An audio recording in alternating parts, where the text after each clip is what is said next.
김지훈의 손이 떨렸다. 그는 휴대폰을 쥔 채 아내 서연이 그들의 신혼 침대에서 다른 남자와 관계를 맺는 모습을 공유 클라우드 계정의 실수로 실시간 스트리밍된 카메라를 통해 지켜보고 있었다. 화면에 표시된 시간은 화요일 오후 2시 47분. 그녀가 고객에게 집을 보여주고 있다고 말했던 바로 그 시간이었다. 그녀의 아래에 누워있는 남자는 낯선 사람이 아니었다. 최민호는 고등학교 시절부터 지훈의 가장 친한 친구였다. 함께 운동하는 파트너였고 12년 전 그들의 결혼식에서는 들러리를 서기도 했다. 이제 민호는 매일 밤 지훈이 서연에게 굿나잇 키스를 하던 그 침대에서, 폭풍우가 치는 날이면 딸 지아가 두 사람 사이로 파고들던 그 침대에서 서연을 꽉 껴안고 있었다. 지훈의 손가락이 화면 위에서 멈췄다. 그는 전화를 끊고 아무것도 못 본 척하며 하루 16시간씩 주 6일을 근무하는 태성공업의 유압 프레스기 앞으로 돌아갈 수도 있었다. 거짓 속에서 계속 살아갈 수도 있었다. 하지만 그는 대신 모든 장면을 스크린샷으로 찍었다. 영상은 계속 재생되었다. 서연이 킥킥거리며 웃었다. 공장 뒷마당 점심 식사 장소의 기계 소음 때문에 지훈은 그녀의 말을 잘 듣지 못했다. 그는 볼륨을 최대로 높였다. 세상에. 지훈 씨는 아직도 네가 내 공인중개사 자격증 따는 걸 도와주고 있다고 믿고 있어. 서연이 숨을 몰아쉬며 말했다.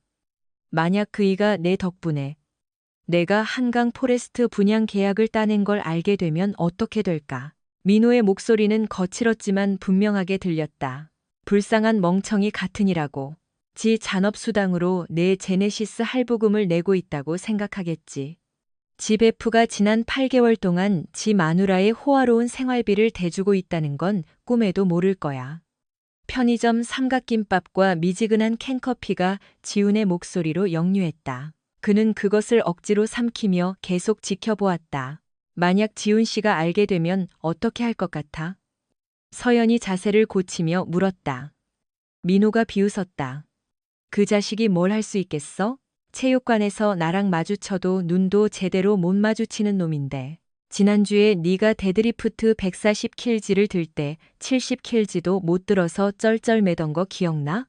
발길질 당한 개처럼 피하기만 하더라고. 두 사람은 함께 웃음을 터뜨렸다. 그 웃음소리는 지훈의 심장을 녹슨 칼로 후벼 파는 것 같았다. 가끔은 그냥 다 말해버릴까 생각도 들어. 서연이 말했다. 그 고통에서 해방시켜주자고. 어차피 지아도 이제 곧 고3이잖아. 걔도 이해할 거야. 사실 지아는 친아빠보다 나를 더 좋아하니까. 민호가 대답했다. 안 돼. 지금 이 상태가 너무 완벽해. 공과금은 그놈이 내고 즐거움은 내가 누리고. 게다가 이 집 좀 봐. 공장 기계나 돌리는 월급으로 이런 아파트에서 살 수 있을 것 같아? 내 소프트웨어 개발 인맥을 통해 그놈을 소개해주고 자리를 만들어준 게 바로 나라고. 그놈 커리어의 발판을 마련해준 것도 나야. 지훈의 휴대폰 액정에 금이 갔다. 주먹을 너무 꽉 쥔 나머지 손가락 마디마디가 하얗게 변했다. 그는 거미줄처럼 번진 화면에 금을 내려다보았다가 다시 아내와 옛 친구를 보았다. 영상이 끝났다. 공유 앨범에는 47개의 파일이 더 올라와 있었다. 지훈은 남은 점심시간 30분 동안 트럭 안에 앉아 10월의 회색 하늘을 가로지르는 공장의 검은 연기를 멍하니 바라보았다. 손의 떨림은 멈췄다.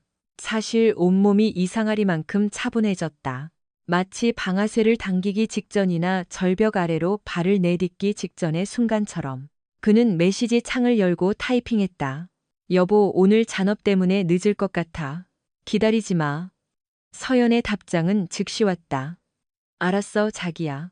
나도 9시까지 고객 브리핑이 있어. 사랑해. 지난 8개월 동안 그녀가 반복해온 익숙한 거짓말이었다. 지훈은 대화창을 삭제하고 새 브라우저 창을 열었다. 조사가 필요했다. 3시간 후, 지훈은 퇴근하여 치안이 좋지 않은 동네에 있는 리버사이드 중고 가전으로 향했다. 주인인 김 씨는 현금과 그럴듯한 이유만 있다면 묻지도 따지지도 않는 사람이었다. 집 보안용으로 쓸만한 거 있습니까? 지훈은 지아의 대학 등록금으로 모아둔 50만 원을 카운터에 올려놓으며 물었다. 동작 감지기랑 카메라 몇 개 정도 필요합니다. 동네에 도둑이 들었다는 소문이 있어서요. 김 씨는 고개를 끄덕이며 이해한다는 표정을 지었다. 20분 후 지우는 작은 창고 하나를 통째로 감시할 수 있을 만큼의 장비를 들고 나왔다. 모두 신용카드 명세서에 남지 않거나 등록이 필요 없는 기기들이었다. 집에 도착하자 서연의 제네시스가 지하의 아반떼 옆에 주차되어 있었다. 집은 어두웠고 주방 불만 켜져 있었다. 지우는 길가에 차를 세우고 10분 동안 관찰하며 어느 창문에 불이 켜져 있는지, 사각지대는 어디인지 꼼꼼히 체크했다. 8년 동안 살았던 집이었지만 이제는 침입 경로와 시야를 계산하는 전략가의 눈으로 집을 바라보았다. 안에서는 지아가 주방 테이블에 앉아 문제집을 풀고 있었다. 지훈이 들어서자 지아는 지난 1년 동안 그래왔듯 무심하게 고개를 끄덕였다. 엄마는? 지훈이 물었다. 아직 고객들이랑 있다고 하셨어요. 늦을지도 모른대요. 지아는 수학 정석책에서 눈을 떼지 않은 채 대답했다. 냉장고에 먹다 남은 스파게티 있어요. 지훈은 냉장고를 여는 척하며 자석 게시판에 붙은 일정을 살폈다. 서연의 글씨체로 오늘 밤은 고객 미팅, 내일은 부동산 현장 답사, 그리고 목요일은 오픈하우스 준비라고 적혀 있었다. 모두 거짓말이었지만 이제 지훈은 그녀의 규칙을 알고 있었다. 아빠. 지아의 목소리에 지훈이 뒤를 돌아보았다. 어디 아파요? 안색이 너무 안 좋은데. 그냥 좀 피곤해서 그래. 2교대 근무가 쉽지 않네. 차라리 더 좋은 직장을 알아보는 게 어때요? 지수 아빠는 거기 다니면서 아빠보다 3배는 더 번대요. 게다가 매일 저녁 집에서 같이 밥도 먹고요. 10대 특유의 악에 없는 잔인함이 섞인 말이었다. 지아는 자신의 말이 자신의 삶 전체가 농담거리로 전락한 것을 목격한 사람에게 어떤 상처를 주는지 알지 못했다. 하지만 지훈은 그것을 감추려 애썼다. 그래야겠구나. 지훈이 낮게 말했다. 많은 것을 바꿔야 할 것 같아. 지아는 어깨를 으쓱하고 다시 공부에 집중했다. 지훈은 먹고 싶지도 않은 스파게티를 데워 먹으며 민호의 일정, 서연의 습관, 그리고 자신이 가진 자원들을 머릿속으로 정리했다. 밤 11시 30분, 서연의 차 소리가 들렸다. 지훈은 침대에 누워 자는 척했다. 그녀가 욕실에서 양치질하며 다른 남자의 흔적을 지우려 애쓰는 소리가 들렸다. 그녀가 지훈의 옆으로 파고들 때 머리카락에서 민호의 향수 냄새가 은은하게 풍겼다. 일은 어땠어? 그녀가 속삭였다. 평소랑 같았어. 지훈은 눈을 감은 채 대답했다. 고객들은 어땠고? 까다로웠어. 하지만 한강 포레스트 건은 곧 마무리될 것 같아. 수수료가 꽤 클 거야. 민호 씨 건설사가 짓고 있는 그 단지 말이야. 지훈은 이제 그 커넥션이 어떻게 작동하는지 이해했다. 잘 됐네, 여보. 우리 돈이 필요하잖아. 서연이 몸을 돌려 그의 등에 밀착했다. 지훈 씨, 당신이 정말로 원하는 게 뭔지 생각해 본 적 있어? 진짜로 원하는 거 말이야. 어두운 방 안에 질문이 맴돌았다. 지훈은 신중하게 대답을 골랐다. 원하는 게 많지. 마침내 그가 입을 열었다. 사람들이 나한테 솔직해졌으면 좋겠어. 내가 부족한 사람이라는 기분을 더 이상 느끼고 싶지 않아. 내가 사랑하는 사람들이 나를 진심으로 존중해 주길 바라고. 어머, 자기야. 서연의 목소리에 지훈이 내막을 몰랐다면 후회라고 착각했을지도 모를 감정이 실렸다. 당신은 충분히 좋은 사람이야. 우리를 위해 정말 열심히 일해왔잖아. 정말 그렇게 생각해? 지훈이 물었다. 가끔은 내가 그냥 당신한테 편리한 존재일 뿐인 건가 싶거든. 그런 말 마. 난 당신 사랑해. 그 거짓말은 너무나 매끄럽고 숙련되어 있었다. 지훈은 그녀가 이 말을 얼마나 오랫동안 연습했을지 궁금했다. 나도 사랑해, 지훈이 대답했다. 결혼 생활 통틀어 그가 처음으로 던진 맞대응의 거짓말이었다. 다음 날 아침, 지훈은 몸이 좋지 않다며 결근계를 냈다. 서연은 일찍 고객을 만나러 나갔다. 지아는 8시에 아침을 먹고 12시간 전 다른 남자의 몸에 닿았을 입술로 지훈에게 뽀뽀를 하며 학교로 향했다. 지아가 버스를 타고 떠나자 오전 8시 30분. 지우는 새로운 감시 장비와 점점 더 뚜렷해지는 목적의식과 함께 홀로 남았다. 그는 안방부터 시작했다. 옷장 거울 뒤에 침대 전체가 보이는 초소형 카메라를 설치했다.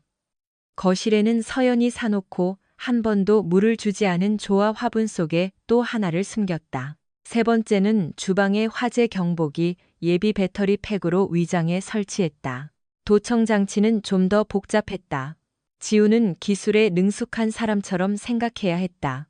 평생 기계를 만지며 압박 속에서 문제를 해결해온 그의 손재주가 빛을 발했다. 유선 전화기 받침대, 셋톱박스, 심지어 서연의 보석함 안에도 녹음기를 설치했다. 정오가 되자 집은 하나의 거대한 녹음 스튜디오로 변했다.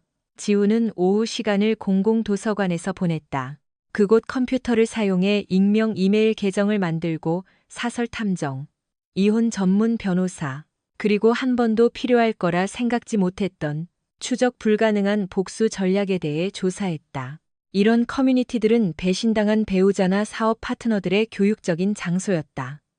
그들은 군사작전만큼이나 정교한 전략들을 공유했다. 지우는 경제적 파멸부터 사회적 매장까지 모든 것을 기록했다. 하지만 그가 가장 관심을 가진 것은 심리전 기술이었다. 법을 어기지 않으면서도 상대방을 정신적 붕괴로 몰아넣는 이야기들이었다. 오후 4시 민호에게서 메시지가 왔다. 지훈아, 오늘 밤에 오랜만에 얼굴 좀 보자.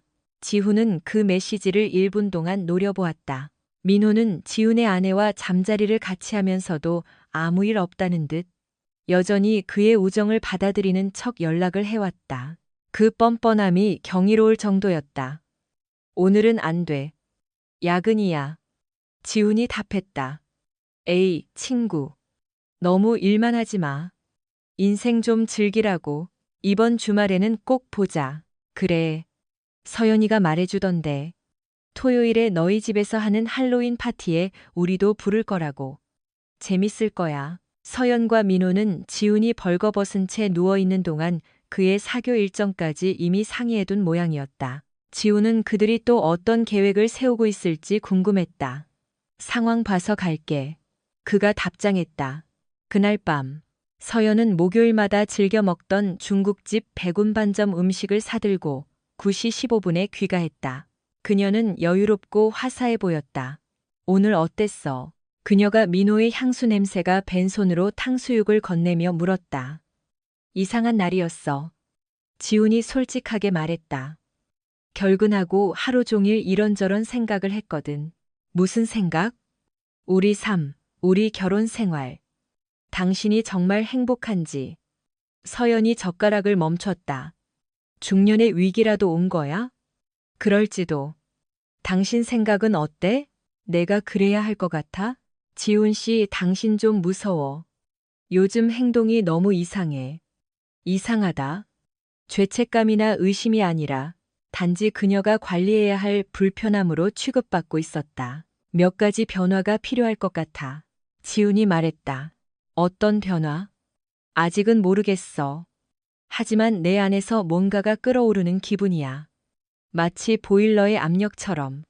서연이 식탁 너머로 그의 손을 잡았다. 음식은 따뜻했지만 그녀의 손가락은 차가웠다. 상담이라도 받아보는 게 어때? 전문가랑 얘기해봐. 당신이랑 얘기하고 싶은데. 우리 지금 얘기하고 있잖아. 안 그래? 서연아. 당신이 마지막으로 나한테 진심을 말한 게 언제였지? 진짜 사실 말이야. 찰나의 순간 그녀의 표정이 무너졌다. 지우는 그녀의 얼굴을 스쳐 지나가는 두려움, 혹은 계산을 보았다. 곧 다시 걱정스러운 아내의 가면이 돌아왔다. 무슨 뜻인지 모르겠어.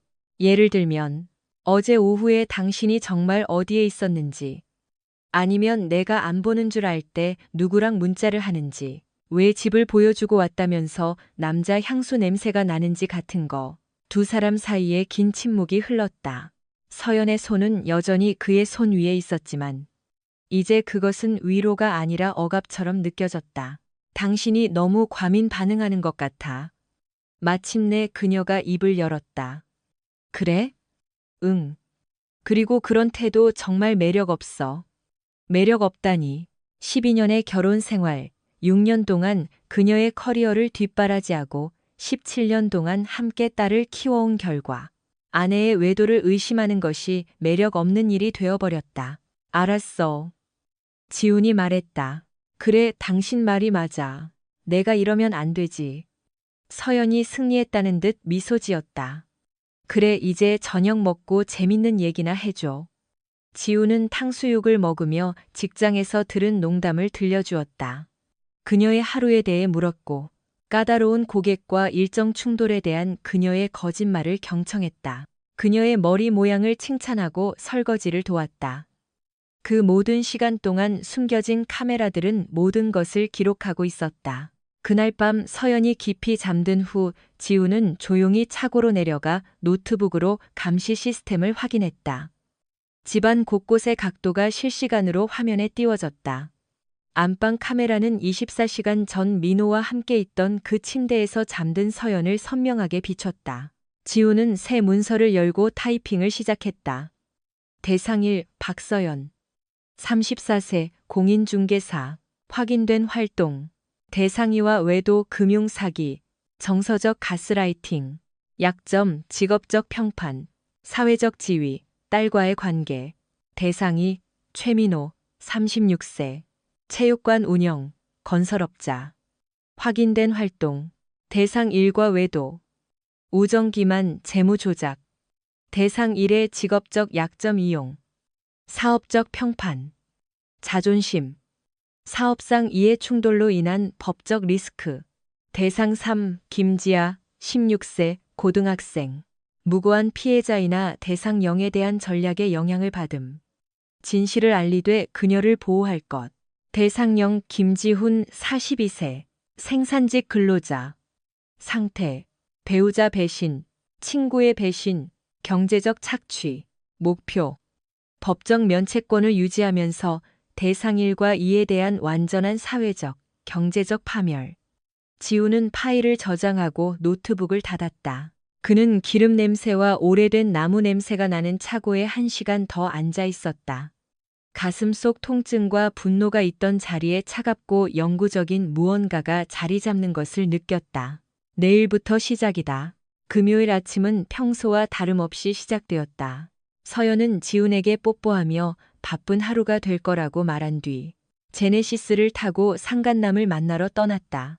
지아는 학교에 갔다. 지훈은 30분을 기다린 후 민호의 체육관으로 향했다.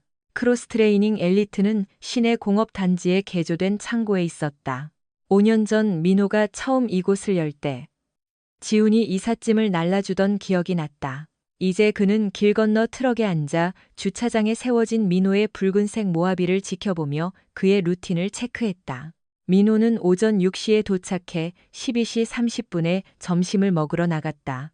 1시 45분에 돌아와 밤 9시 폐점 때까지 머물렀다. 단 금요일은 예외였다.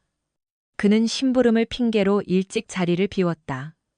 지우는 이제 그 심부름이 무엇인지 알고 있었다. 2시 15분, 민호의 트럭이 주차장을 빠져나갔다. 지우는 거리를 두고 그를 뒤쫓았다. 민호는 9번 국도변의 메리어트 호텔로 향했다. 서연이 고객 접대용이라고 둘러댔던 신용카드 명세서 속 바로 그 호텔이었다. 지우는 호텔 입구와 민호의 트럭이 모두 보이는 곳에 차를 세웠다. 오후 2시 47분.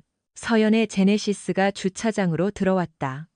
그들은 항상 시간을 정확히 지켰다. 지우는 2대의 차량과 번호판, 시간을 사진으로 남겼다. 그 후 호텔 비즈니스 센터로 가서 공유 신용카드 계정에 접속했다. 역시나 오후 2시 38분에 메리어트 호텔에서 13만 5천 원이 결제되어 있었다. 아내는 남편의 카드로 불륜 장소 비용을 지불하고 있었다. 지우는 명세서를 출력해 집으로 향했다. 지아가 하교하기 전까지 45분의 시간이 있었다. 어젯밤 녹음된 내용을 다운로드하고 증거를 수집하기에 충분한 시간이었다. 안방 카메라는 지훈이 잠든 줄 알았던 밤 11시 47분, 서연이 전화기를 사용하는 모습을 포착했다. 통화 내용은 잡음이 섞여 있었지만 무료 소프트웨어로 증폭시키자 목소리가 선명해졌다. 더 이상 이렇게는 못하겠어. 서연이 수화기에 대고 속삭였다. 몇 달만 더 참아. 민호의 목소리는 작았지만 그의 번호가 기록에 남았다. 만약 들키면 어떡해? 절대 모를 거야. 워낙 둔한 놈이잖아. 둔한 게 아니라 사람을 너무 잘 믿는 거지. 그게 그거야. 내일 거기서 봐. 지우는 그 녹음을 12번이나 반복해서 들었다.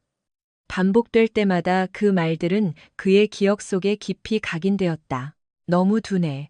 그게 그거야. 그는 음성 파일을 CD에 굽고 증거 1호라는 라벨을 붙였다. 지아가 집에 왔을 때 지우는 주방에서 지아가 좋아하는 간식인 사과와 땅콩 버터를 준비하고 있었다. 웬일이에요? 지아가 가방을 내려놓으며 물었다. 아빠가 이 시간에 집에 있는 거 처음 봐요. 오늘 연차냈어.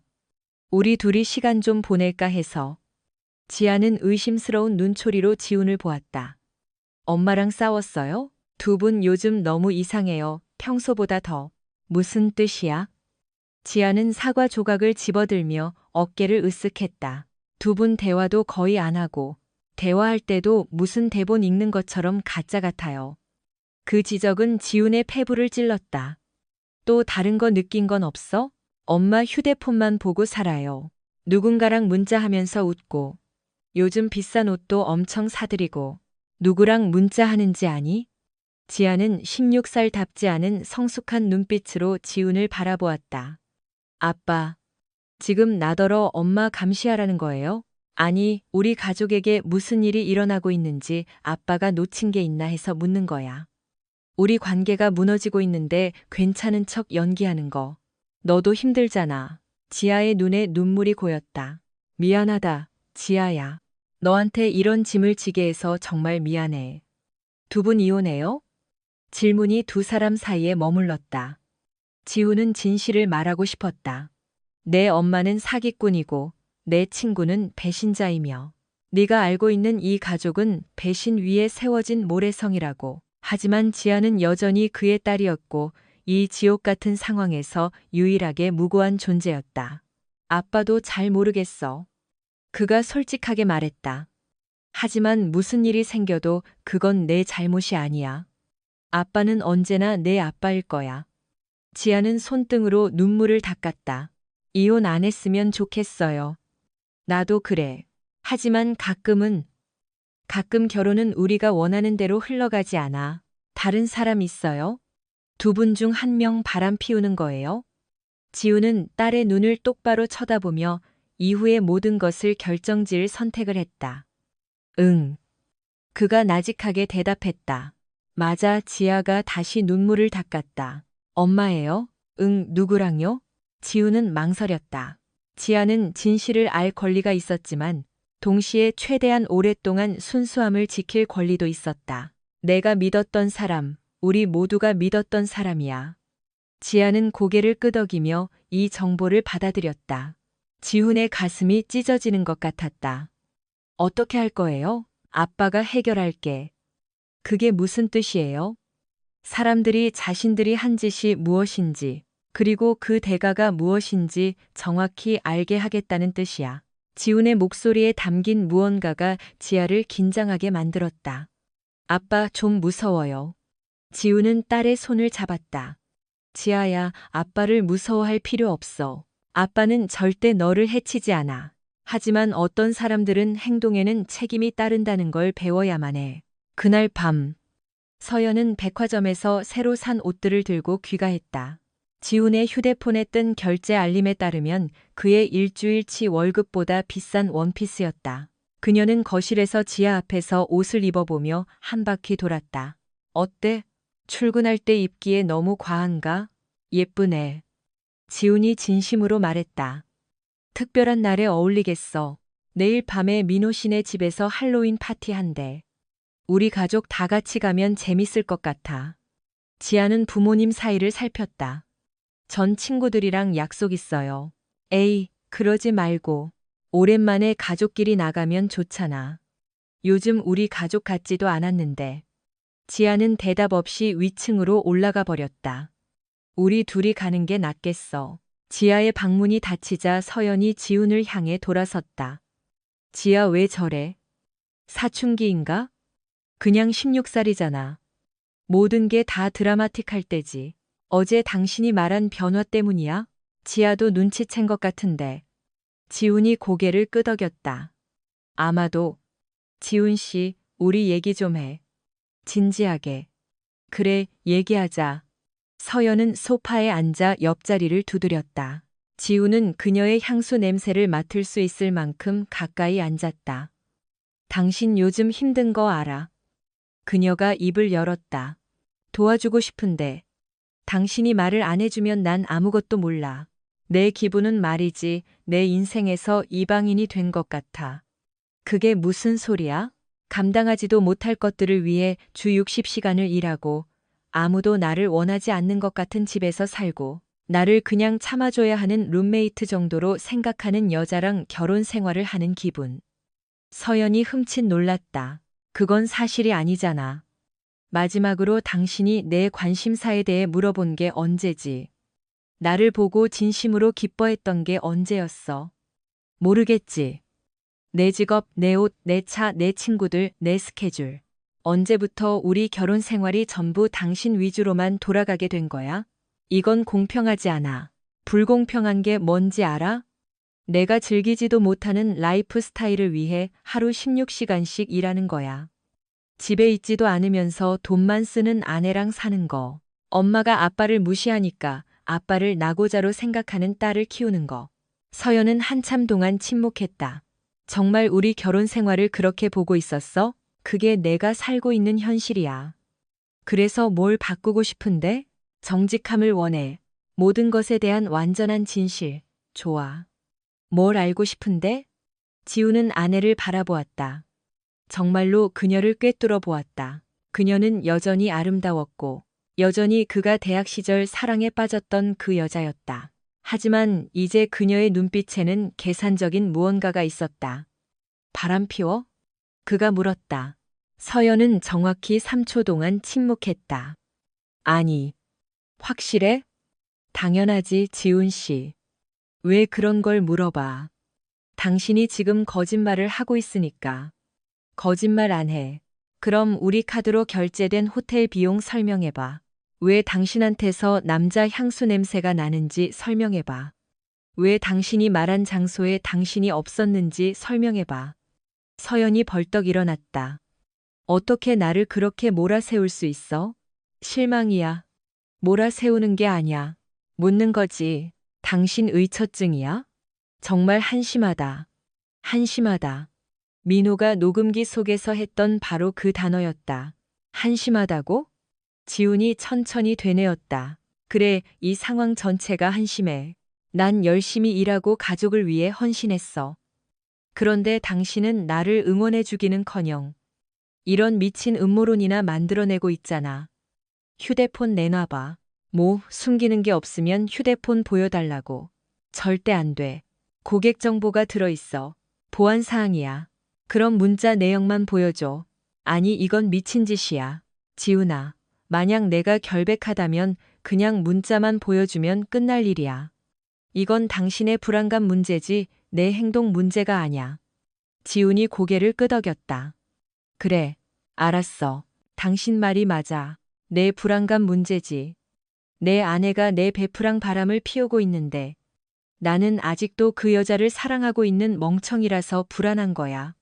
정막이 흘렀다. 서연의 얼굴에 충격, 두려움, 계산, 그리고 마지막으로 차가운 결단력이 스쳐 지나갔다. 당신이 뭘 안다고 생각하는지 모르겠지만 그녀가 조심스럽게 입을 열었다. 난 전부 다 알아. 그럴 리 없어. 그래? 어제 오후 메리어트 호텔 얘기를 해줄까? 아니면 화요일 아침에 당신이 실수로 켜둔 영상통화 기록을 보여줄까? 서연의 얼굴이 창백해졌다. 지훈아. 아니면 민호한테 물어볼까? 내 마누라 커리어를 위해 자기가 얼마나 뒷배를 봐줬는지 말이야. 내 베프가 나보다 내 아내의 성공을 더 챙겨주더라고. 당신이 생각하는 그런 거 아냐. 내가 생각하는 건 말이지. 당신들이 8개월 동안 내 친구랑 자면서 내 돈을 쓰고 매일같이 내 눈을 속였다는 거야. 지훈아, 제발. 내 딸이 내 베프를 아빠보다 더 좋아하게 만드는 동안 당신은 우리 침대에서 그놈이랑 뒹굴었지. 그게 아냐. 그럼 어떤 건데? 서연아? 내가 보기엔 당신은 내가 당신 수준에 안 맞는다고 결심했지만 새 남자를 찾을 때까지 고지서나 내줄 호구가 필요했던 것뿐이야. 서연의 뺨으로 눈물이 흘렀다. 하지만 지우는 아무것도 느끼지 못했다. 동정도 위로하고 싶은 마음도 없었다. 오직 차갑고 명확한 목적의식뿐이었다. 이렇게 될 줄은 몰랐어. 그녀가 속삭였다. 하지만 일어난 일이야. 8개월 동안이나 끝내려고 했어. 언제? 곧? 어떻게? 방법을 찾고 있었어. 방법은 여기 있어. 지금 당장 옷 입고 민호네 집으로 가서 오늘 밤으로 다 끝났다고 말해. 그리고 집에 돌아와서 우리 결혼 생활을 어떻게 수습할지 같이 고민해 보는 거야. 그게 첫 번째 옵션이야. 그럼 두 번째는?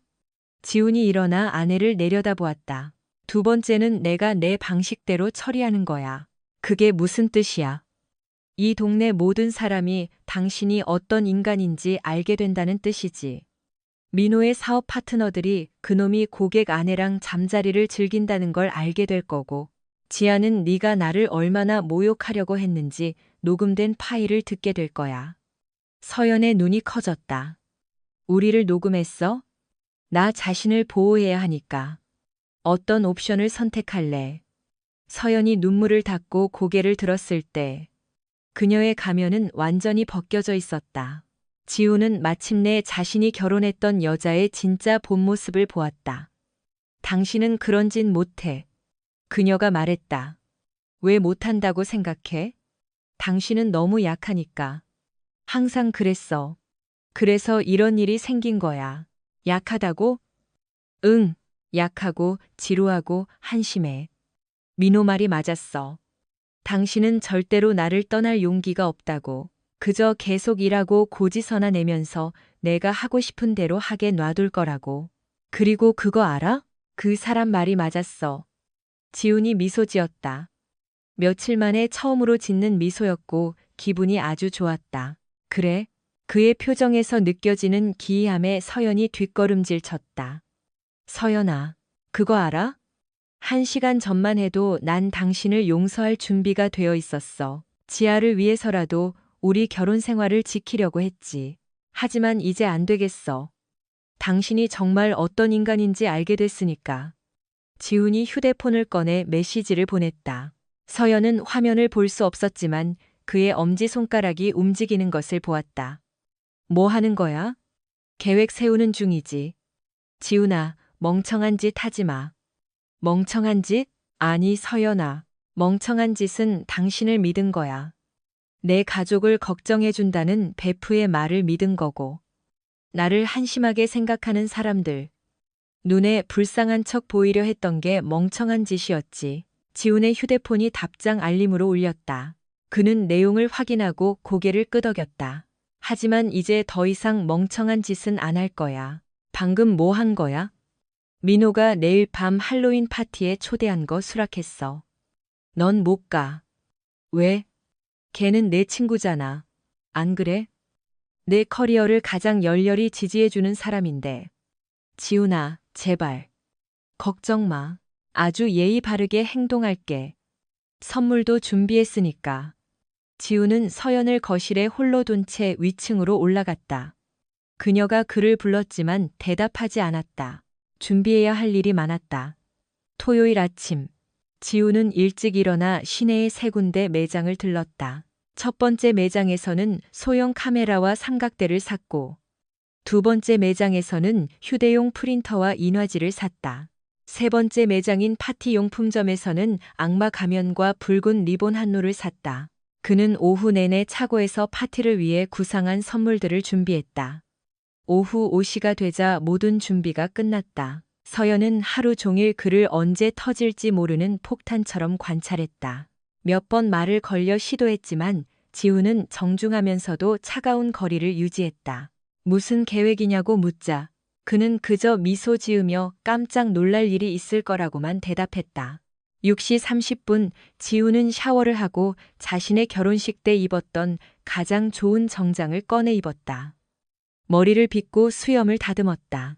거울 속에는 자신이 알던 남자가 아닌 차갑고 결연한 표정의 낯선 남자가 서 있었다. 지훈이 내려오자 서연이 현관에서 기다리고 있었다. 그녀는 지훈의 카드로 산 새 원피스를 입고 있었다. 지훈아, 제발 부탁이야. 그러지 마. 뭘 하지 말라는 거야? 당신이 계획하고 있는 그 무엇도 난 아무것도 안 해. 그냥 아내랑 파티에 가는 것뿐이야. 이건 당신답지 않아. 당신 이런 사람 아니잖아. 지우는 잠시 생각에 잠겼다. 맞아. 예전에 나였다면 침묵하고 참았겠지. 하지만 당신과 민호가 실수를 했어. 너무 몰아붙였고 방심했지. 그래서 예전에 나는 죽었어. 그들은 침묵 속에 민호의 집으로 향했다. 시외 외곽의 고급 전원주택이었다. 건설업과 체육관 운영으로 벌어들인 돈으로 산 집이었다. 3년 전 민호가 이사할 때 지우는 친구라고 믿으며 기꺼이 도와줬었다. 파티는 이미 무르익어 있었다. 코스튬을 입은 20명 남짓한 사람들이 술을 마시며 웃고 있었다. 민호는 자신의 자아에 딱 어울리는 바이킹 복장을 하고 있었다. 그는 가식적인 반가움으로 그들을 맞이했다. 지훈아, 올 줄 알았어. 서연 씨, 오늘 정말 눈부신데. 민호는 서연을 평소보다 조금 더 길고 강하게 껴안았다. 지훈은 아내의 얼굴에 서린 공포를 읽었다. 초대해줘서 고마워, 지훈이 말했다. 파티 멋진데. 자, 가서 술이나 한잔하자고. 그들은 민호를 따라 군중 사이를 지나갔다. 지훈은 낯익은 얼굴들을 여럿 발견했다. 체육관 회원들, 민호의 사업 파트너들, 서연의 동료 중개인들. 그들은 지훈을 말이 없고 일만 하는 조용한 남편으로 알고 있었다. 맥주 마실래? 민호가 아이스박스를 열며 물었다. 사실 우리 셋이 조용히 얘기 좀 했으면 좋겠는데. 지훈이 말했다. 민호와 서연이 빠르게 눈빛을 교환했다. 그래 친구. 내 서재로 가자고. 민호의 서재는 운동 트로피와 사업 관련 상장들, 그리고 서연과 함께 찍은 부동산 행사 사진들로 꾸며져 있었다. 민호가 문을 닫는 동안 지우는 사진들을 하나하나 눈여겨보았다. 그래, 무슨 일이야? 민호가 여유로운 척 물었다. 지우는 재킷 안주머니에서 서류 봉투 하나를 꺼냈다. 두 사람에게 줄 선물을 가져왔어. 선물? 너희가 꼭 봐야 할 거야. 지우는 봉투를 열어 12장의 사진을 책상 위에 펼쳤다. 메리어트 호텔을 드나드는 모습, 민호의 트럭에 앉아있는 서연의 모습들이었다. 민호가 지훈의 집에서 나오는 모습도 있었다. 지훈이 공장에 있어야 할 화요일 아침이었다. 정적이 흘렀다. 지훈아, 서연이 입을 뗐다. 이것도 가져왔어. 지훈은 소형 재생기를 꺼내 버튼을 눌렀다. 두 사람의 목소리가 방 안에 울려 퍼졌다. 화요일 밤의 통화 내용이었다. 너무 둔해서 절대 모를 거야. 몇 달만 더 참자. 지우는 녹음을 멈췄다. 원한다면 40분 분량이 더 있어. 민호의 얼굴이 창백해졌다가 다시 붉게 달아올랐다. 이런 비겁한 자식, 말 조심해. 지훈이 낮게 경고했다. 아직 시작도 안 했으니까. 우리를 감시하고 있었던 거야? 나를 멍청이 취급하며 내 인생을 망치려는 인간들로부터 나 자신을 지켰을 뿐이야. 서연은 다시 울기 시작했다. 지훈아, 제발. 우리 좋게 해결하자. 해결? 8개월 동안의 거짓말을 어떻게 해결해? 내 베프가 내 아내랑 자면서 나를 한심한 놈이라고 부른 걸 어떻게 해결하냐고? 이건 사고였어. 민호가 변명했다. 그냥 마음이 간 거야. 지훈아, 네가 화난 건 알겠는데. 화났다고? 지훈이 실소했다. 난 화나지 않았어. 화난 건 어제까지의 감정이었지. 오늘의 나는 전혀 다른 사람이야. 지훈은 휴대폰을 꺼내 메시지 앱을 열었다. 오늘 좀 바빴거든. 볼래? 그는 화면을 보여주었다. 서연의 상사, 민호의 사업 파트너들, 지하의 학교 학부모들, 이웃들, 27명의 수신인이 지정된 메시지들이 전송되기 상태였다. 27개야. 지훈이 말했다. 각 메시지에는 너희들의 불륜 사진, 녹음 파일, 그리고 증거 자료들이 들어있지. 게다가 민호가 서연이한테 일감을 몰아주는 대가로 성상납을 받았다는 정황이 담긴 금융 기록도 포함돼 있어. 이건 못 보내. 민호가 소리쳤다. 왜 안 되는데? 이건 우리 둘 다 파멸시키는 짓이야. 내 의도가 그거잖아. 지훈아, 지아를 생각해서라도 제발. 서연이 애원했다. 아빠로서 지아를 생각해야지. 난 지아를 생각하고 있어. 지아는 제 엄마가 어떤 인간인지, 제 아빠 대신 어떤 남자를 선택했는지 알 권리가 있어. 지훈의 손가락이 전송 버튼 위에 머물렀다. 하지만 난 합리적인 사람이니까 선택권을 주지. 옵션 1, 지금 당장 내 앞에 무릎 꿇고 빌어. 정확히 무슨 짓을 했는지, 얼마나 오래됐는지, 그리고 얼마나 후회하는지 다 고백해.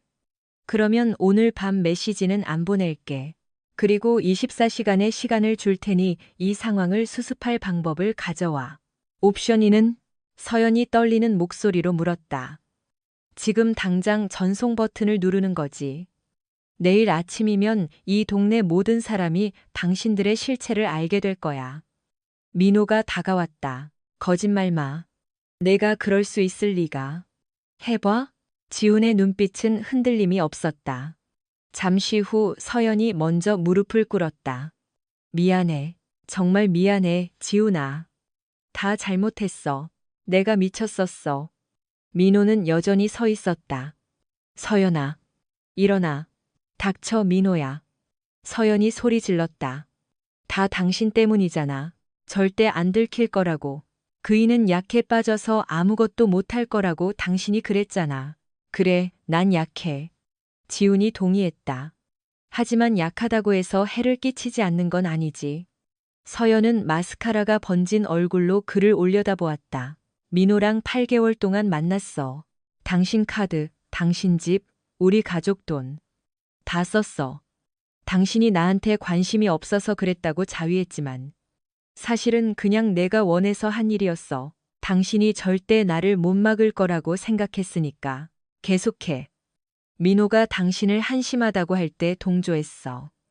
당신이 우리 생활비를 벌려고 잔업할 때 나는 민호 인맥으로 계약 따내면서 승승장구했지. 지아한테 당신 험담을 해서 정 떨어지게 만든 것도 나야. 그녀의 목소리가 울음으로 막혔다. 내가 이기적이고 잔인해서 우리 결혼 생활을 망쳤어. 안 들킬 줄 알았어. 지우는 민호를 보았다. 내 차례야. 난 무릎 안 꿇어. 그래. 지훈이 전송 버튼을 눌렀다. 민호가 달려들었지만 지훈은 이미 예상하고 있었다. 16년 동안 공장에서 단련된 몸은 겉보기보다 훨씬 강했다. 그는 민호의 손목을 낚아채어 꺾으며 그를 바닥으로 내동댕이 쳤다. 결국 무릎을 꿇게 됐네. 지훈이 덤덤하게 말했다. 휴대폰에서 메시지 전송 완료 알림이 연달아 울렸다. 27개의 진실이 세상으로 퍼져나갔다. 내일 아침이면 이 작은 도시의 모든 유력 인사가 최민호와 박서연의 추악한 뒷모습을 알게 될 것이었다. 이 미친 새끼. 민호가 꺾인 손목을 부여잡고 신음했다. 미친 게 아니라 사람들 웃음거리가 되는 게 지겨워졌을 뿐이야. 지우는 준비해온 악마 가면을 썼다. 가면 너머로 공포에 질린 두 사람을 보았다. 이제부터 일어날 일이야. 서연아. 넌 지금 당장 여기서 나가서 집으로 가. 내일 밤까지 내 짐 다 싸서 나가. 이 동네에 계속 머물러도 상관없어. 어차피 사람들은 네가 누군지 다 알 테니까. 민호야. 내 사업 파트너들이 이해충돌 문제를 제기할 거야. 고객 아내랑 자면서 일감을 몰아준 건 심각한 윤리 규정 위반이거든. 증거도 없으면서. 증거는 필요 없어. 의심만으로도 내 신뢰도는 바닥을 칠 테니까. 이미 그렇게 만들었어. 지우는 붉은 리본을 꺼내 민호의 책상 위 사진들 옆에 놓았다. 이걸 보면서 기억해. 누군가를 약하다고 부르는 게 그 사람이 무기력하다는 뜻은 아니라는 걸. 지우는 문으로 향하다 멈춰섰다. 참, 밖에서는 아직 파티가 한창이지? 마당의 대형 TV로 아주 교육적인 영상이 상영될 거야. 내가 술 가지러 간 사이에 미리 세팅해뒀거든. 지금쯤 손님들이 너희들의 8개월간의 기록을 감상하고 있겠네. 서재 창밖으로 당황한 목소리들이 분노와 웃음 섞인 비명으로 변하는 소리가 들려왔다. 나쁜 자식. 민호가 다시 욕설을 내뱉었다. 아니, 지훈이 가면을 벗으며 대답했다. 난 그냥 너희들이 나를 멍청이 취급하는 걸 끝냈을 뿐이야. 지훈은 서재를 나와 파티장과 현관을 가로질러 밖으로 나왔다. 뒤에서 서연의 흐느낌과 민호의 고함이 들려왔다. 마당에서는 사람들이 3.6m 대형 화면에 비치는 배신의 현장을 넋을 잃고 바라보고 있었다. 그는 트럭에 올라 집으로 향했다. 집에는 지아가 거실에 앉아 기다리고 있었다. 울었는지 눈이 부어 있었다. 아빠, 지아야. 엄마한테 전화 왔어요.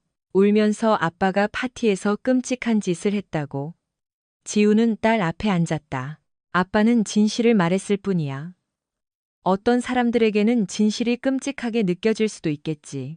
엄마는 아빠가 사람들 앞에서 자기를 망신 줬다고 했지만 망신을 자초한 건 엄마 자신이야. 아빠는 사람들이 그걸 볼 수 있게 확인해 줬을 뿐이고. 이제 어떻게 되는 거예요? 엄마랑 아빠는 이혼할 거야. 엄마는 새 집을 구할 거고 넌 엄마랑 살지 아빠랑 살지 결정해야 해. 전 아빠랑 살고 싶어요. 그 짧은 한마디가 그 어떤 복수보다 지훈의 가슴을 울렸다. 정말이니? 네. 엄마가 한 짓은 잘못됐어요. 민호 아저씨도요. 아빠한테 미안해요. 지훈은 딸의 손을 잡았다. 아빠가 미안해. 우리 가족이 깨지게 해서. 이미 깨져 있었잖아요. 아빠가 더 이상 모른 척하지 않게 된 것뿐이에요. 밤 11시 47분. 서연의 제네시스가 들어왔다. 서연은 차 안에서 한참을 앉아 있다가 집으로 들어왔다. 4시간 만에 10년은 늙어 보였다. 지아는 자? 서연이 가라앉은 목소리로 물었다. 응, 짐 챙겨서 나가. 당신이 원하는 건 다 가져가도 좋아. 재산 분할로 싸우고 싶지 않아. 서연은 계단으로 향하다 멈췄다. 꼭 이렇게까지 나를 파멸시켜야 했어? 그냥 이혼하면 됐잖아. 그냥 이혼하면 당신은 계속 피해자인 척하며 살았겠지. 이렇게 해야 모든 사람이 사실을 알고 누가 책임자인지 알게 되니까. 이제 이 바닥에서 일 못할 거야. 그럼 다른 곳에서 알아봐야지. 민호도 마찬가지고. 오늘 밤 넌 두 사람 인생을 망쳤어. 아니, 넌 지난 8개월 동안 내 인생을 망쳐왔어. 난 그냥 그 결과를 눈에 보이게 만들었을 뿐이야. 서연은 짐을 싸러 올라갔다. 1시간 후 그녀는 2개의 가방을 들고 내려왔다. 당분간 언니 집에 있을게. 좋은 생각이야. 지훈아, 네가 나를 증오하는 건 알지만 나도 한때는 당신을 정말 사랑했다는 건 알아줘. 알아. 그래서 안타까워. 들켜서 미안한 게 아니라 나를 다치게 해서 미안하다고 말해주길 바랐어. 언젠가 나를 용서해 줄 수 있어? 지우는 그 질문을 진지하게 고민했다. 모르겠어. 하지만 확실한 건 다시는 당신을 믿지 않을 거라는 거야. 서연은 고개를 끄덕이고 현관문을 나섰다. 문고리를 잡은 채 그녀가 다시 물었다. 오늘 당신이 한 짓 예전에 당신답지 않았어. 맞아. 하지만 예전에 나는 당신이랑 베프한테 짓밟히면서도 웃음거리나 되던 바보였지. 지금의 나는 그걸 허용하지 않아. 지금의 당신은 무서워. 차라리 잘 됐네. 예전에 당신이 내 분노를 무서워했더라면 여기까지 오지 않았을 텐데. 서연이 떠난 후 지우는 한참 동안 거실에 앉아 있었다. 변화는 급작스럽지 않았다. 마치 오래 입었던 옷을 벗어 던진 것 같았다. 밤새도록 메시지가 울렸다. 사진을 본 지인들, 소문을 들은 동료들, 서연의 친척들은 입에 담지 못할 욕설을 퍼붓기도 했다. 지우는 답장 없이 모두 삭제했다. 일요일 아침. 지아가 평소 서연이 해주던 팬케이크를 구웠다. 두 사람은 편안한 침묵 속에 아침을 먹었다. 아빠. 지아가 입을 열었다. 나 아빠가 자랑스러워요. 지훈이 신문을 보다 고개를 들었다. 왜? 더 이상 사람들이 아빠를 쓰레기 취급하게 놔두지 않았잖아요. 그건 아주 큰 용기가 필요한 일이니까요. 어떤 사람들은 내가 잔인하다고 하겠지. 그럴 수도 있죠. 하지만 그들이 먼저 잔인하게 굴었잖아요. 8개월 동안이나 지훈의 휴대폰이 울렸다. 민호의 번호였다. 지훈은 스피커폰으로 연결했다. 지훈이 이 개새끼야. 전화 받아. 내 인생을 이렇게 망쳐놓고 무사할 줄 알아? 대가를 치르게 해주마. 지아의 눈썹이 올라갔다. 아저씨 겁먹었나 봐요. 그래야겠지. 인생이 아주 복잡해졌을 테니까. 아저씨가 걱정돼요? 아니, 그럼 걱정되는 건요? 지우는 잠시 생각했다. 너, 이 일로 아빠가 다르게 보여? 네, 좀 달라 보여요. 어떻게? 전에는 아빠가 너무 착해서 사람들이 이용하기 좋은 사람이라고 생각했어요. 근데 이제 알겠어요. 아빠는 착한 게 아니라 참았던 거라는 걸요. 그건 큰 차이가 있죠. 지훈이 미소 지었다. 언제 이렇게 똑똑해졌니? 부모님 결혼 생활이 무너지는 걸 보면서 배웠죠. 참지 말아야 할 게 뭔지 아빠가 가르쳐 줬잖아요. 그날 오후, 지우는 태성공업에 가서 사물함을 정리했다. 아침에 즉시 퇴사를 통보했다. 16년의 커리어가 상자 하나에 담겼다. 공장장인 박 씨가 주차장까지 따라 나왔다. 지훈 씨, 정말 이렇게 갈 건가? 예고도 없이? 네, 확실합니다. 이유라도 물어봐도 되겠나? 제 인생이 새로운 방향으로 가고 있어서요. 이 일은 더 이상 제 길과 맞지 않습니다. 그럼 앞으로는? 지우는 잠시 생각했다. 서연 몰래 모아둔 꽤 큰 액수의 예금이 있었고 그에게는 어디서든 쓰일 수 있는 기술이 있었다. 그리고 무엇보다 자신을 존경해주는 딸이 있었다. 아직은 모르겠지만 적어도 무시당하지 않는 곳으로 갈 겁니다. 박 씨가 고개를 끄덕였다. 행운을 비네. 소문은 들었어. 자네를 탓할 사람은 아무도 없을 거야. 수요일쯤 되자 소문은 도시 전체에 퍼졌다. 지훈에게 타 도시의 업체들로부터 연락이 오기 시작했다.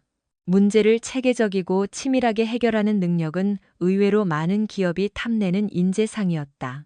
지아는 민호의 체육관이 자금난으로 잠정 폐업했다는 소식을 전해주었다. 서연 역시 소속 부동산 법인으로부터 계약 해지를 통보받았다. 죄책감 느껴져요? 지아가 물었다. 아니, 그냥 쇠 터지기 직전의 문제를 해결한 기분이야. 오늘 엄마한테 전화 왔어요. 아빠더러 괴롭힘 좀 멈춰달라고 전해달래요. 괴롭힘이라니? 난 아무것도 안 하고 있는데. 엄마 말이 아빠가 집을 나간 뒤에도 자기 인생을 계속 무너뜨리고 있대요. 지우는 그 말을 곱씹었다. 그는 토요일 밤 이후로 두 사람과 접촉한 적이 없었다. 하지만 때로는 진실 그 자체가 가장 강력한 파괴력을 갖는 법이다. 난 아무것도 안 해. 단지 행동에는 결과가 따른다는 걸 보여줬을 뿐이지. 목요일 저녁, 민호가 지훈의 집 앞에 나타났다. 술 냄새를 풍겼고 지훈이 비틀어버린 손목에는 붕대를 감고 있었다. 얘기 좀 하자. 할 말 없어. 아니 있어. 네가 내 사업, 명예, 인생 다 망쳤어. 네가 그랬다고. 아니, 네가 스스로 망친 거야. 난 그냥 불을 켰을 뿐이지. 들여보내줘, 지훈아. 싫어. 민호가 문틈으로 발을 밀어 넣었다.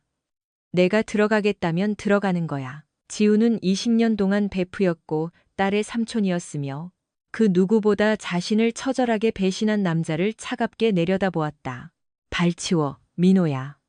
안 그러면 경찰 불러서 주거 침입이랑 폭행으로 신고할 거야. 내가 경찰이 무서울 것 같아? 상황을 더 악화시키는 게 무서워야 할 텐데. 민호가 다가왔다. 난 너 때문에 다 잃었어. 동업자들은 나를 제명했고 건물주는 임대 계약을 해지했어. 내가 만나던 여자 3명도 다 알게 됐고 난 이제 빈털터리에 집도 없어. 다 네가 네 마누라 간수 못한 열등감 때문에 이 사단을 낸 거잖아. 내가 약해서 복수하는 거라고 생각하나 본데. 복수 맞잖아. 너 같은 놈들이 꼭 뒤에서 이따위 비겁한 짓이나 하지. 당당하게 맞서지도 못하고. 당당하게 맞서는 거라. 지훈이 말했다. 8개월 동안 친구 아내랑 자면서 입 꾹 닫고 있는 게 네가 말하는 당당함이니? 그건 다르지. 뭐가 다른데? 그건 남녀간의 일이고 이건 추잡한 복수니까. 그래, 복수 맞다. 그리고 아직 안 끝났어. 지훈의 목소리에 민호가 주춤했다.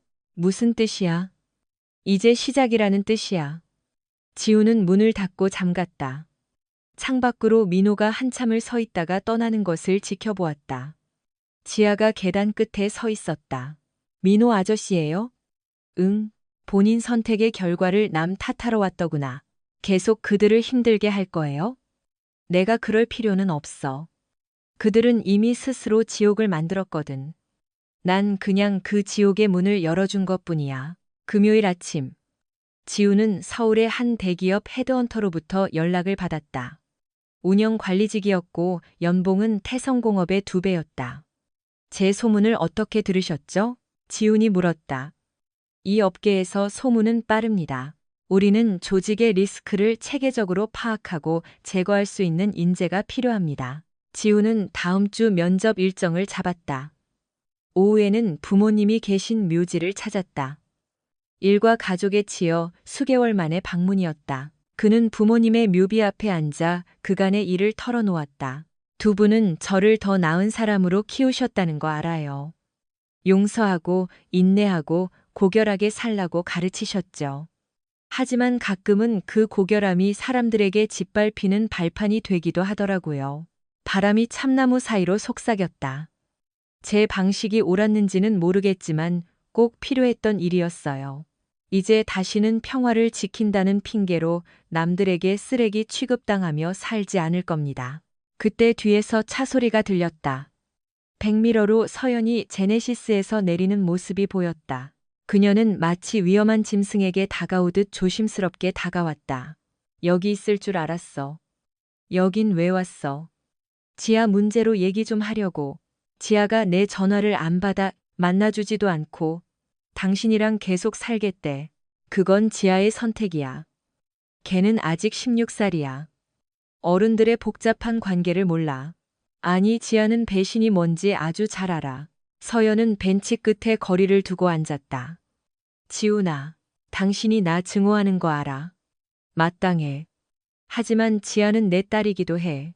이제 지아도 누가 존경받을 만한 사람인지 스스로 결정할 나이가 됐어. 당신이 지아를 세뇌시킨 거잖아. 난 지아에게 진실을 말했을 뿐이야. 지아가 스스로 당신에게 등을 돌린 거라고. 지아를 위해서라도 우리 관계를 조금이라도 회복하려 노력하면 안 돼? 지우는 이제 전처가 될 여자를 보며 연민을 느꼈다. 서연아, 넌 8개월 동안 매일 나를 속였어. 내 베풀을 나에게서 뺏어갔고 내 돈으로 불륜을 저질렀지. 내가 의심할 때 넌 나를 가스라이팅했어. 그리고 내가 증거를 들이밀었을 때 넌 나를 한심하다고 했지. 난 정말 화가 났어. 하지만 그때 넌 처음으로 정직했어. 그게 무슨 소리야? 그때 넌 나를 어떻게 생각하는지, 네가 무슨 짓을 했는지, 나를 얼마나 경멸하는지 솔직하게 다 말했거든. 그래서 깨달았어. 그래, 난 한심하고 약하고 지루한 놈이었지. 하지만 이제 아냐. 넌 이제 내가 누군지 알아? 지훈이 진지하게 물었다. 난 부당한 대우를 참지 않는 사람이야. 공격받으면 맞서 싸우고 내 행동에 책임을 지는 사람이지. 당신은 사람들을 파멸시키는 사람이야. 나를 먼저 파멸시키려 한 사람들만 그렇게 되지. 그들은 한참 동안 침묵 속에 앉아 있었다. 무덤 사이로 바람이 지나갔다. 서울 면접 잘 됐어. 지훈이 먼저 말을 꺼냈다. 이제 이 도시를 떠날 거야. 나랑 지아는 서울에서 새 삶을 시작할 거야. 아무도 우리 과거를 모르는 곳에서 지아를 뺏어갈 순 없어. 내가 데려가는 게 아냐. 지아가 선택한 거지. 당신을 더 이상 믿을 수 없으니까. 지훈아, 제발. 부탁이야. 지아를 데려가지 마. 지아가 여기 남을 이유를 줘. 이유? 당신이 다시 존경받을 만한 사람이 되는 거겠지. 서연은 흐느끼기 시작했다. 조종하기 위한 가식적인 눈물이 아니라 모든 것을 잃은 사람의 공허한 울음이었다. 어떻게 해야 할지 모르겠어. 스스로 찾아봐. 당신 똑똑하잖아. 하지만 여기서 예전처럼 용서받고 잊히길 기대하진 마. 우리 사이엔 정말 희망이 없어? 응.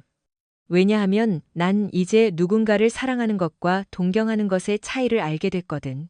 당신은 지아 엄마니까 아끼겠지만 더 이상 사랑하지 않아. 당신이 그걸 지워버렸어. 지우는 일어나 트럭으로 향했다. 서연은 벤치에 앉아 지훈의 부모님 묘비를 멍하니 바라보고 있었다. 지훈아. 그녀가 불렀다. 정말 미안해. 알아. 미안하다는 말이 의미가 있긴 해? 응.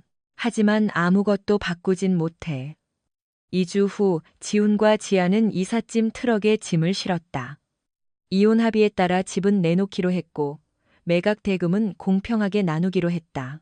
지아는 어젯밤 친구들과 작별 인사를 나눴다. 지훈의 작별은 훨씬 간단했다. 민호 외에는 이 도시에 깊은 유대감을 가진 사람이 없었으니까. 차가 도시를 벗어날 때 지아가 창밖을 보며 물었다. 우리 다시 돌아올까요? 돌아오고 싶니? 글쎄요. 엄마가 자리 잡으면 보러 올 순 있겠죠. 아마도요. 엄마가 잘 해낼 것 같아? 지우는 잠시 생각했다. 내 엄마는 똑똑하고 의지가 강해. 정말 변하고 싶은 마음이 간절하다면 잘 해내겠지. 민호 아저씨는요? 아저씨도 뭔가 배운 게 있을까요? 아저씨는 행동에는 결과가 따른다는 걸 배웠겠지. 그 이상의 깊은 교훈을 얻었을지는 모르겠구나. 그들은 수마일 동안 평온한 침묵 속에 달렸다. 지훈이 성인이 되어 평생을 보낸 도시가 멀어졌다. 아빠, 저요. 아빠가 한 일들, 잔인했던 부분까지 다 자랑스러워요. 가끔 진실은 잔인하게 느껴지기 마련이지. 지훈이 미소 지었다. 언제부터 그렇게 철이 들었어? 말했잖아요. 아빠가 더 이상 호구처럼 살지 않기로 한 걸 보면서 배웠다고요. 멀리 서울의 화려한 스카이라인이 보였다. 새로운 기회, 새로운 도전. 그리고 지훈을 예전의 나약한 남자가 아닌 지금의 당당한 남자로만 기억해줄 사람들이 있는 곳이었다. 지훈의 휴대폰이 민호의 메시지로 울렸다. 내 인생을 망쳐서 만족하냐? 지훈은 지아에게 메시지를 보여주었다. 답장할 거예요? 아니. 왜요? 자기가 왜 망했는지 아직도 모르는 사람한테 해줄 말은 없거든.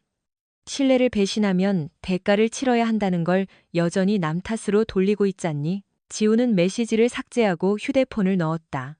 그리고 이제 과거는 돌아보지 않을 거야.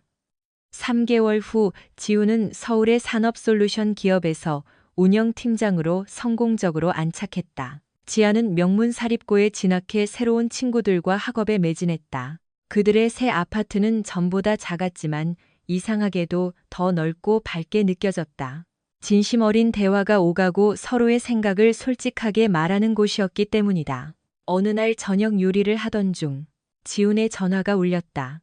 서연이었다. 서연아. 지아 거기 있어?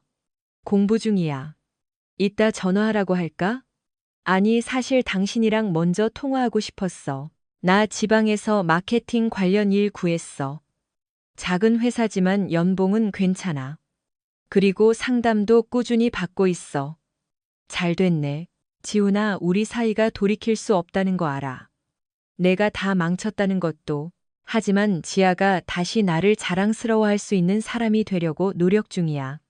그거면 됐어. 그리고 당신이 한 일들. 이제 다 이해해. 어떤 부분을. 전부 다. 폭로한 거, 결과들. 지아를 데려간 것까지. 모든 걸 다 잃고 나서야 내가 뭘 놓쳤는지 알겠더라고. 지우는 파스타 소스를 저으며 대답을 골랐다. 당신 가르치려고 그런 거 아냐. 그냥 나를 무시하는 걸 더 이상 참을 수 없었을 뿐이야. 알아. 그래도 나한텐 큰 교훈이 됐어. 무슨 교훈? 약한 사람은 반격하지 않는다는 생각. 그게 틀렸다는 거. 당신은 약하지 않았어. 통화를 마친 후 지우는 지아에게 엄마의 소식을 전했다. 지아는 생각에 잠긴 듯 고개를 끄덕였다. 이번 주말에 엄마한테 전화해봐야겠어요. 그래, 좋아하실 거야. 엄마가 정말 변할까요? 노력 중이라니까 믿어봐야지. 그 주말 지아는 서울로 이사 온 후 처음으로 엄마와 길게 통화했다. 지우는 내용을 엿듣지 않았지만 1시간이 넘는 통화 끝에 지아는 미소를 지으며 방에서 나왔다. 엄마 어떠셔? 좋아 보이세요. 목소리가 전보다 훨씬 차분해지셨어요. 더 이상 누군가를 속이거나 과시하려 하지 않는 것 같아요. 다행이죠. 조만간 한번 보러 오고 싶어 하셔. 넌 뭐라고 했니? 스스로를 더 가꾸고 노력하는 모습 보여주면 언제든 환영이라고 했어요. 엄마도 알겠다고 하셨고요. 6개월 후 서연이 서울을 방문했다. 그녀와 지아는 박물관도 가고 맛있는 점심을 먹으며 지아의 대학 진로에 대해 이야기를 나눴다.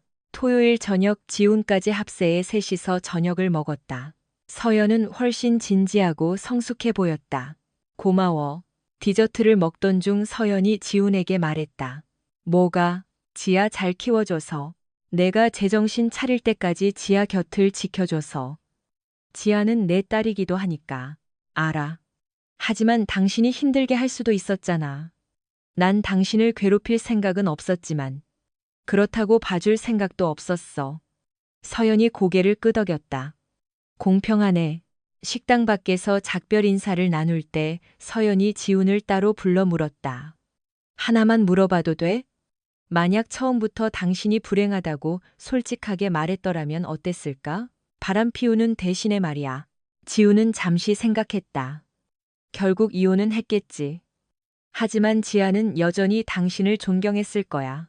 민호도 사업을 계속했을 거고 당신 인생을 처음부터 다시 시작할 필요도 없었겠지. 결과는 같았겠지만 과정은 전혀 달랐을 거야. 이제야 이해가 돼. 다행이네. 택시를 타고 떠나는 서연의 뒷모습을 보며 지우는 지난 1년 중 가장 평온한 기분을 느꼈다. 지아가 그의 팔짱을 끼며 물었다. 엄마 잘 지내시겠죠? 내 엄마는 이제 자기가 원하는 삶이 뭔지 아는 사람처럼 보여. 잘 해낼 거야. 아빠는요? 아빠는 어떤 사람이 되고 싶어요? 지우는 질문을 곱씹었다. 지난 1년 동안 그는 배신을 견디는 사람에서 반격하는 사람으로, 갈등을 피하는 사람에서 결과를 만들어내는 사람으로 변했다. 자신의 인생을 스스로 통제하는 주인이 되었다. 마침내 그가 대답했다. 부당한 대우를 거부하는 사람, 소중한 것을 위해 싸우고 그 선택에 대해 사과하지 않는 사람. 그런 사람이 되고 싶구나. 좋은 선택이에요. 그들은 과거의 배신과 복수가 자신들을 이곳으로 이끌었다는 사실을 아무도 모르는 서울의 밤거리로 걸어 들어갔다. 지우는 이제 성공한 커리어맨이자 다정한 아빠일 뿐이었다. 지아는 영리하고 장래가 촉망되는 학생이었고, 지우는 그런 딸의 지성을 존중하는 아버지였다. 과거는 존재하지만 더 이상 그들을 정의하지 않았다. 그날 밤, 지우는 컴퓨터에 남아있던 모든 증거 파일을 삭제했다. 8개월간의 배신이 담긴 녹음, 사진, 문서들이 영구히 사라졌다. 더 이상 증거는 필요 없었다. 결과는 이미 나왔고 교훈은 충분히 얻었으니까. 노트북을 닫으며 지우는 비로소 완전한 해방감을 느꼈다. 그는 더 이상 공장 뒷마당에서 아내의 외도를 목격하던 그 불쌍한 남자가 아니었다. 복수를 위해 치밀하게 인생을 설계하던 그 차가운 남자도 아니었다. 그는 단지 자기 자신을 존중한다는 것이 때로는 타인에게 그들의 추악한 진실을 직면하게 하는 고통을 동반한다는 사실을 배운 한 남자였다. 그리고 그것이 인생에서